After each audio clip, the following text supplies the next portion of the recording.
Welcome to the Benwood Johnson podcast. You can visit Dr. Johnson's blog at benwoodpost.com. Dr. Johnson's works can be found at drbenwoodjohnson.com. You can also support Dr. Johnson on Patreon, the link to which is in the description.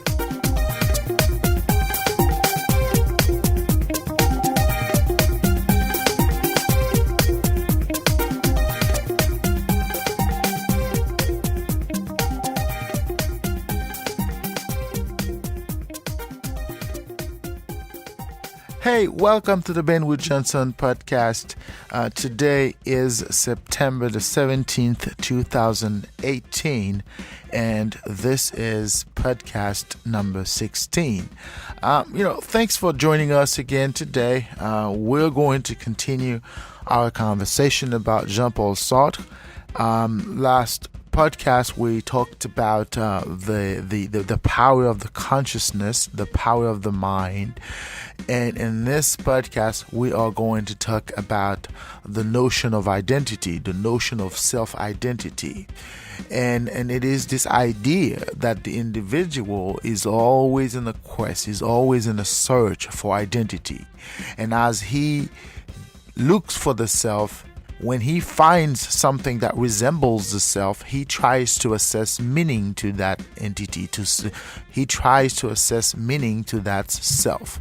And this is in this constant back and forth between who the individual wants to be and who the individual finds himself to be, is in this back and forth is what affords meaning to life, and it is what Sartre calls identity. And in the process of finding the self, losing the self, is what Sartre calls freedom. So in this podcast, we are going to delve a little bit deeper in this understanding and try to make sense of it all.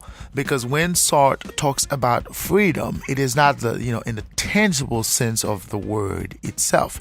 It is in this abstract, it is in the way the individual perceives himself in his world and in the world of others. And it is this notion that the individual is striving to be. And in the midst of that trial, if you will, is what Sartre calls identity. But as the individual finds the self and tries to define the self and understands the reality of the self in relation to others, is what Sartre refers to as freedom. And this aspect of the Sartrean philosophy is very important because it sort of sets the stage for other concept, other aspects which we will debate in depth in subsequent podcasts. But for today, let us focus on the notion of identity. And as usual, without further ado, let us delve right into it.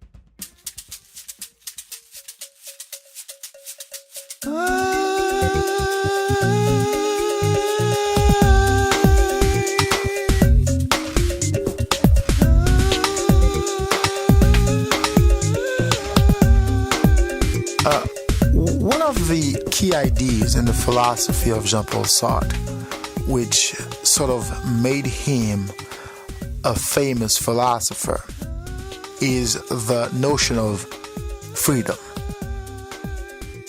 Now, we have talked about freedom in different ways in the podcast we've recorded before.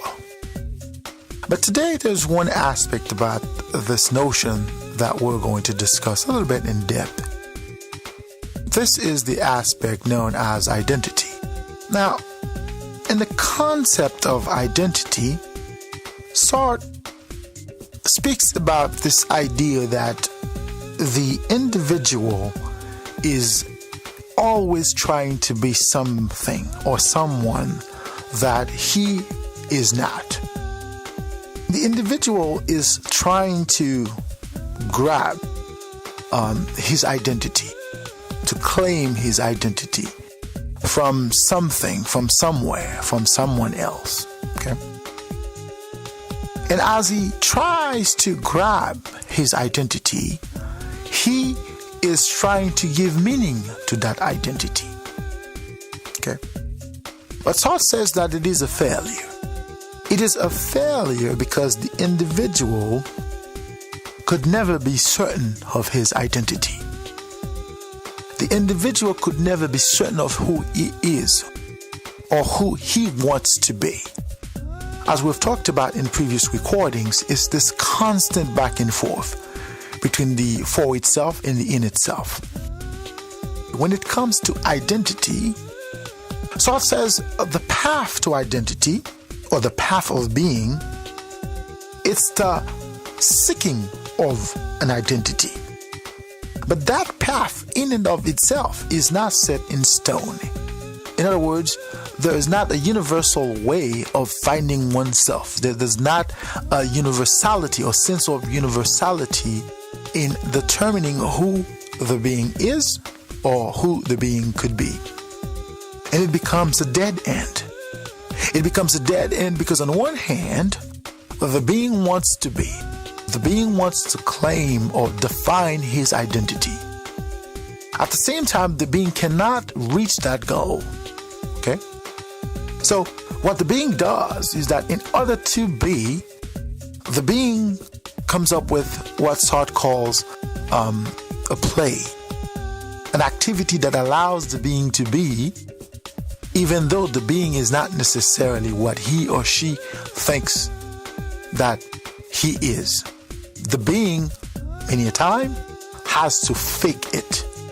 Okay? The being has to fake being what he thinks he is or what he thinks he could be.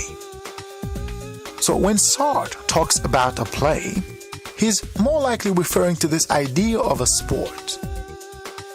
A sport where the being makes up his own rules. He makes up his own ways of being. The being creates his own ways, his own patterns, his own realities.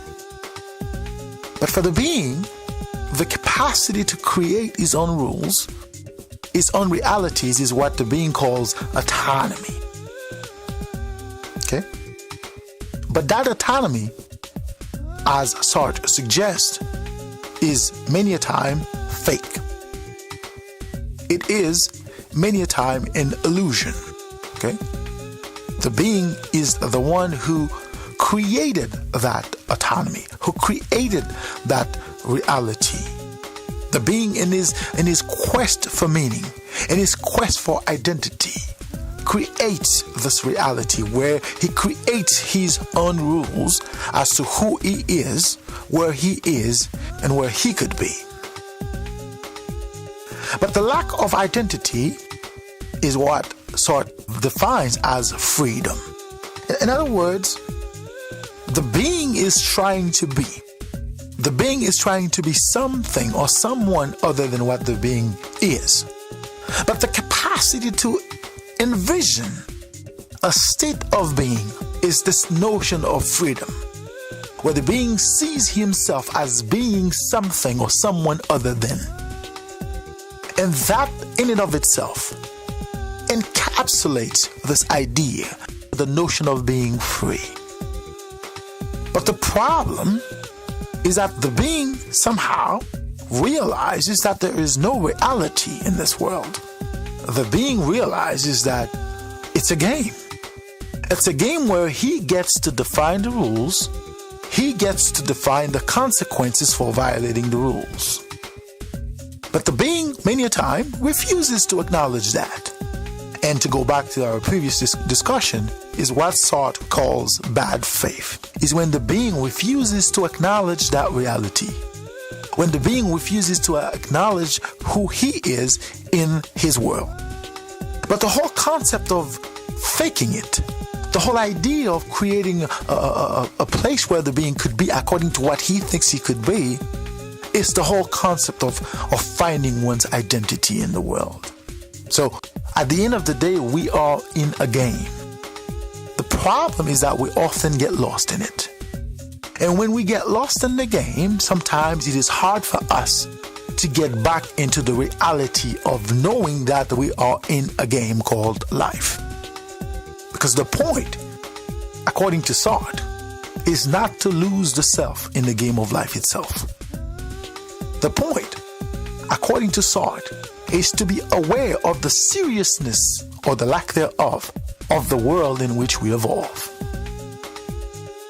And that capacity to make a clear differentiation between what is and what could be is what Sartre refers to as freedom. So the being is free to be according to his understanding of what he could not be.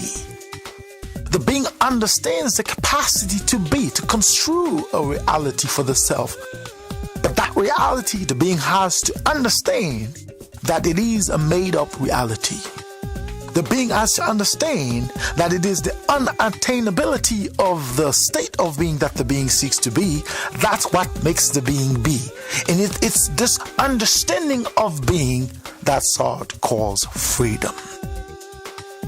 So the being must understand that he created a reality in which he is both the maker and the one what he makes is affected the most.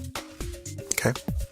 So it's like a game where the being makes up his own rules, thereby creating his own authority as to what are the consequences of those rules. Okay? When the being creates an economic system where the being says this is how, for example, a being could be, would create a system of acquisition of wealth and all sorts of transfer of goods from one person to another. But this is a world we, as entities within the planet Earth itself, have created for ourselves. But we, at some point, have to be able to reconcile the fact that this is a game of life we have created for ourselves. This is a reality of life we, over time, have created for ourselves. And the ability to realize that we have created the game of life, or that aspect of life, or that game of life in and of itself. The ability to recognize that and not to take it too seriously, or to understand the seriousness of that reality at some point, is what Sartre calls freedom. So the being is able to distinguish the self from the self in relation to where the self is in the game that the self created for the self. And the ability of the being to get to that reality, to get to that conclusion, is freedom. And it is in this process that the being assigns meaning to the self. Let's say you are a banker. And as a banker, in the game of the economic system, you have to understand that you play an important role. But at the same time, that role, it's a role that is made up by you, or at least by the entity that created the economic system in and of itself. So the being has to understand that as a banker, he is part of a game, the game of life, which in this case is created based on the understanding of an economic system and a way to transfer goods, to trade monetary values from one entity to another. So the being has to be able to understand his place within that system. And when the being is able to do that, then the being has freedom. The being understands what freedom is. Now, this is not always easy. And that is why the being is always going back and forth between what the being is, who the being is, what the being could be, or who the being could be. And this is the infinite quest for identity. This is the infinite quest for meaning, according to Jean-Paul Sartre.